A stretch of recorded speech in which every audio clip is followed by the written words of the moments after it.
శ్రీ హరివాయుగురుభ్యో నమః. శ్రీమదానందతీర్థ భగవత్పాదాచార్య గురుభ్యో నమః. శ్రీ జగన్నాథదాస గురుభ్యో నమః. శ్రీ విద్యాసాగర మాధవతీర్థ గురుభ్యో నమః. హరి ಹರಿಕಥಾಮೃತಸಾರ ಗುರುಗಳ ಕರುಣದಿಂದಾಪನಿತು ಪೇಳುವೆ ಪರಮ ಭಗವದ್ಭಕ್ತರಿದನಾದರದಿ ಕೇಳುವುದು. ಪಾದಮಾನಿ ಜಯಂತನೊಳು ಸುಮೇಧ ನಾಮಕ ನಿಪ್ಪ ದಕ್ಷಿಣ ಪಾದದುಂಗುಟದಲ್ಲಿ ಪವನನು ಭಾರ ಭೃದ್ರೂಪ ಕಾದುಕೊಂಡಿಹ ಟಂಕಿತರ ಮೊದಲಾದ ನಾಮದಿ ಸಂಧಿಗಳಲ್ಲೀರೈದು ರೂಪದಲ್ಲಿದ್ದು ಸಂತತ ನಡೆಸುತ್ತಲೀ. మన హరికథామృత సారము పాఠంలో నిన్నటి రోజున మాతృకా సంధి యందు 5వ పద్యం చెప్పుకున్నాం. మన ఉదరమునందు 12 మూలలున్నటువంటి అంటే ద్వాదశార్కర మండలం ఉన్నది. అక్కడ భగవంతుడు నెలసి తరువాత రక్షిస్తూ మనలను దైత్యులను సంహరిస్తూ ఉంటాడు అనేటటువంటి విషయాన్ని నిన్న విస్తారంగా చెప్పుకున్నాం. ఈరోజు 6వ పద్యం. ఈ పద్యంలో మన హృదయములో ఉన్నటువంటి అష్టదళ కమలము, అక్కడ ఉన్నటువంటి భగవద్రూపము గురించి చెబుతున్నాం. ಹೃದಯದೊಳಗಿಪ್ಪಷ್ಟದಳ ಕಮಲದರೊಳಗೆ ಪ್ರಾದೇಶ ನಾಮಕನುದಿತ ಭಾಸ್ಕರನಂತೆ ತೋರ್ಪನು ಬಿಂಬನೆಂದೆನಿಸಿ ಪದುಮ ಚಕ್ರ ಸುಶಂಕ ಸುಗದಾಂಗದ ಕಟಕ ಮುಕುಟಾಂಗುಳೀಯಕ ಪದಕ ಕೌಸ್ತುಭಹಾರ ಗ್ರೈವಾದಿಭೂಷಿತನು. ಪದಚ್ಛೇದಂ. ಹೃದಯದೊಳಗಿಪ್ಪ ಅಷ್ಟದಳ ಕಮಲದರೊಳಗೆ, ಕಮಲ ಅದರೊಳಗೆ ಪ್ರಾದೇಶ ನಾಮಕನು ಉದಿತ ಭಾಸ್ಕರನಂತೆ ತೋರ್ಪನು ಬಿಂಬನು ಎಂದೆನಿಸಿ ಬಿಂಬನೆಂದೆನಿಸಿ ಪದುಮ ಚಕ್ರ ಸುಶಂಖ ಸುಗದಾಂಗದ ಸುಗದ ಅಂಗದ ಕಟಕ ಮುಕುಟ ಅಂಗುಳೀಯಕ ಪದಕ ಕೌಸ್ತುಭ ಹಾರ ಗ್ರೈವಾದಿ ಭೂಷಿತನು. ಪ್ರತಿಪದಾರ್ಥము. హృదయదొಳಗೆ మన హృదయ ప్రదేశమునందు అష్టదళ కమల 8 దళములున్నటువంటి కమలమున్నది. ఇహుదు ఉన్నది. ಅದರೊಳಗೆ ಆ ಅಷ್ಟದಳ ಕಮಲమునందు ప్రాదేశ నామకను, ప్రాదేశ అనేటటువంటి పేరు కలిగినటువంటి భగవంతుడు ఉదిత భాస్కరనంతే, అప్పుడే ఉదయించినటువంటి సూర్యుని వలె ప్రకాశమానుడై బింబనందెనిసి బింబ అని పిలువబడుతూ తోర్పను కనబడతాడు. పదుమ చక్ర సుశంక సుగద, పద్మము, సుదర్శనమనేటటువంటి చక్రాయుధము, శంఖము, గద, వీటిని ఈ ఆయుధములను తన 4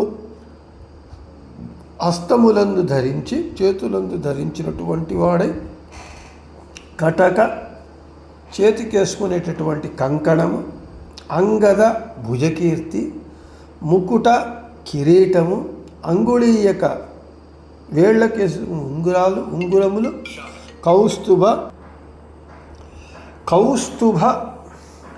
కౌస్తుభమనేటటువంటి రత్నము, హార పదక, ఆ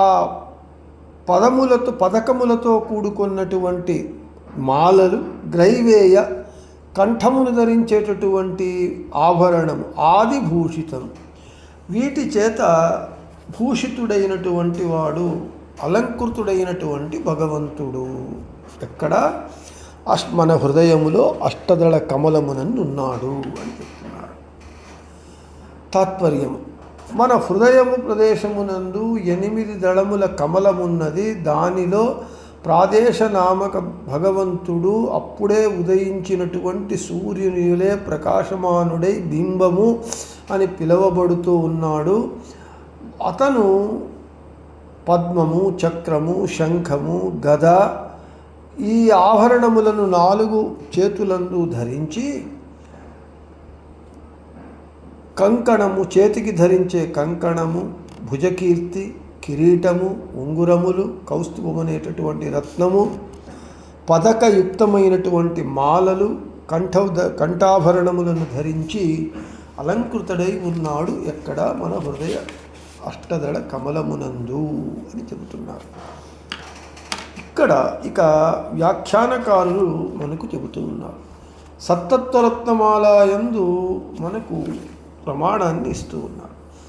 హృదయే అష్టదళే పద్మే కర్ణికాయాం సుశోభితః జ్ఞానానందాద్య సంఖ్యేయ కళ్యాణ గుణ విగ్రహ శంఖచక్ర గదా పద్మధరః పరమసుందరః దివ్యరత్నోజ్వల చిత్ర సర్వభూషణ భూషణ ఇతి అని చెప్తున్నారు. ఇక కేచిత్ స్వదేహాంత హృదయావకాశే ప్రాదేశమాత్రం పురుషం వసంతం చతుర్భుజం కంజరథాంగశంఖం గదాధరం ధారణయా స్మరంతి.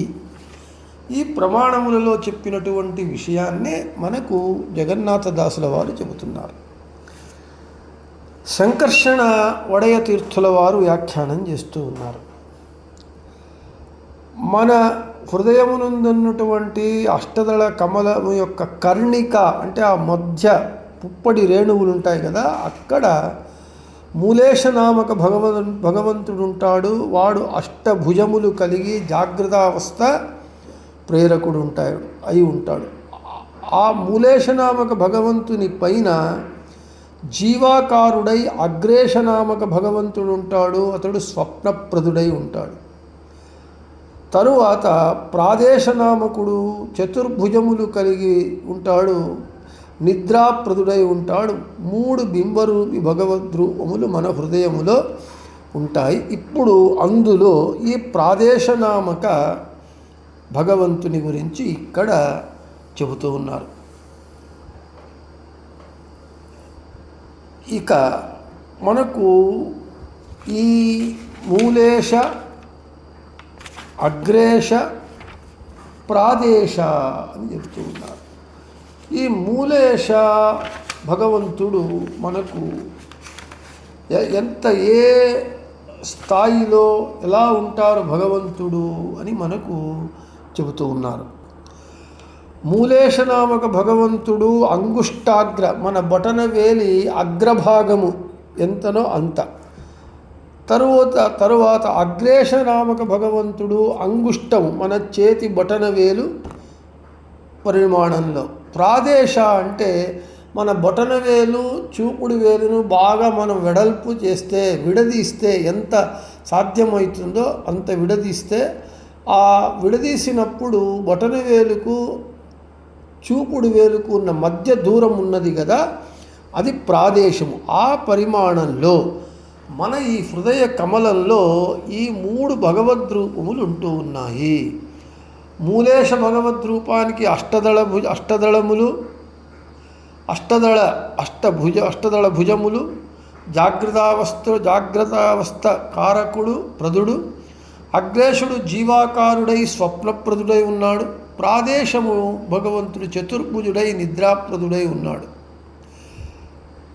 కాబట్టి స్థూలదేహము ఆదియందు, స్థూలదేహమునందు ప్రాదేశుని భగవంతుని అపరోక్షము మనకు కలుగుతుంది.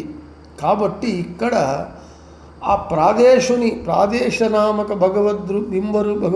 భగవంతుణ్ణి మాత్రమే ఇక్కడ జగన్నాథదాసుల వారు చెప్పినారు అని చెబుతూ ఉన్నారు. కాబట్టి మన హృదయ కమలంలో ఈ విధంగా మూలేశ, అగ్రేశ, ప్రాదేశ అనేటటువంటి 3 బింబరు భగవద్రూపములు మన యందు ఉన్నాయి అని మనకు చెప్పినారు.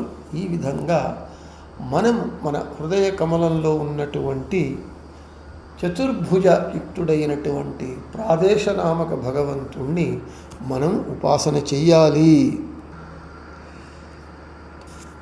అని చెప్పిన చోట ఈ పద్యాన్ని ముగించి ఈరోజుకు రేపు 7వ పద్యము ద్విదళ పద్మవు శోభిపుదు కంఠదలి ముఖ్య ప్రాణ తన్నయ సురతీందొడగూడి ಹಂಸೋಪಾಸನೆಯ ಮಾಳ್ಪ ಉದಕವನ್ನಾದಿಗಳಿಗೆ ಅವಕಾಶದನು ದಾನಾಗಿದನು శబ్దవ నుడిదు నుడిಸುವ సర్వ జీవరుడు అనేటటువంటి పద్యాన్ని రేపు చెప్పుకుందాము అని చెబుతూ శ్రీకృష్ణార్పణమస్తు మధ్యేశార్పణమస్తు. అందరికీ శుభమస్తు.